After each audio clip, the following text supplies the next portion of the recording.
আগামীকাল থেকে বস্তিতে ভ্যাকসিনেশন কার্যক্রম শুরু হবে। গার্মেন্টস ওয়ার্কার যারা আছে তাদেরকেও আমরা ভ্যাকসিন দেওয়ার চিন্তা ভাবনা আমরা করছি। দেশে কিন্তু ডেঙ্গু হচ্ছে, আমাদের করোনার পাশাপাশি কিন্তু ডেঙ্গু হচ্ছে। এ পর্যন্ত প্রায় ডেঙ্গুতে 197 জন মারা গেছে, আমার কাছে যে তথ্যটা আছে।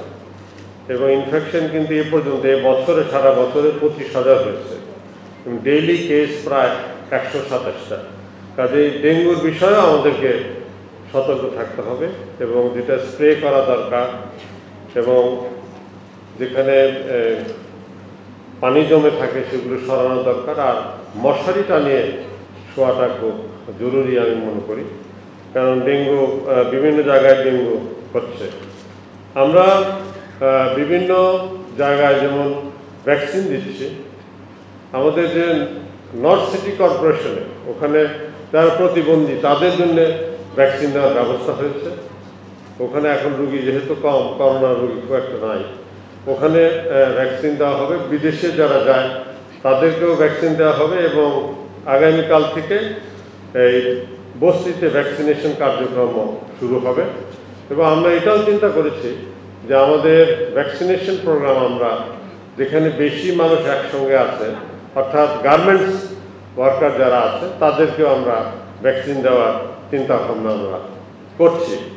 কাজেই ভ্যাকসিনের কার্যক্রম বেড়ে যাবে এবং আমাদের আশা করি যে আগামী যেভাবে আপনাদেরকে আমি বলে আসছি, যদি সব কিছু ঠিক থাকে তাহলে পরে আমাদের জানুয়ারি ফেব্রুয়ারি মাসের মধ্যে আমাদের যে 12-13 কোটি লোক যে ভ্যাকসিনেট করার প্রোগ্রাম আছে, আমরা হয়তো ধরেন যদি সব ঠিক থাকে 8-9 কোটি এবং 10 কোটি পর্যন্ত যেতে পারি। সেটা আমাদের ভ্যাকসিনেট হয়ে গেলে পরে ভালনারেবল পপুলেশন তো মোটামুটি কাভারেজ হয়ে গেছে। এবং এই হারে যদি আমরা টার্গেট 12 কোটি রাখি তাহলে পরে আমাদের কিন্তু বাই জানুয়ারি আমাদের প্রায় 60% দেওয়া হয়ে যাবে, 70% দেওয়া হয়ে যাবে।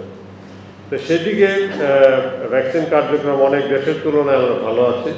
আমাদের ফরেন মিনিস্টার বলল, আজকে দেখা হলো যে আফ্রিকাতে ভ্যাকসিন 2 to 3% হয়েছে। তো কাজেই আমাদের দেশ এদিকে অনেক ভালো আছে, আমরা এটাই ভালো রাখতে চাই। এবং মাননীয় প্রধানমন্ত্রী শেখ হাসিনা খুব আন্তরিক। ভ্যাকসিনের বিষয়ে উনি কখনো টাকা পয়সার কোনো অভাব হয় নাই, যেখানে লেগেছে আমরা সেখান থেকেই আমরা ভ্যাকসিন নিয়ে আসতে আমরা পেরেছি। তো মোটামুটি আজকে সব বিষয়ে আমি আলোচনা করলাম। আপনাদের আর যদি 2-4টা কোনো কথা থাকে সেটা আপনারা করতে পারবেন। আর আমি সব পরিশেষে আমাদের I will take this opportunity to thank once again US, the government of USA and its people who has been helping Bangladesh in this crisis, in this moment when we require with vaccines, now with freezer van, and in supporting vaccination program, in training. This support will continue in days to come, and certainly this enhances our relationship and goodwill between the two friendly countries. So we again thank you for your support.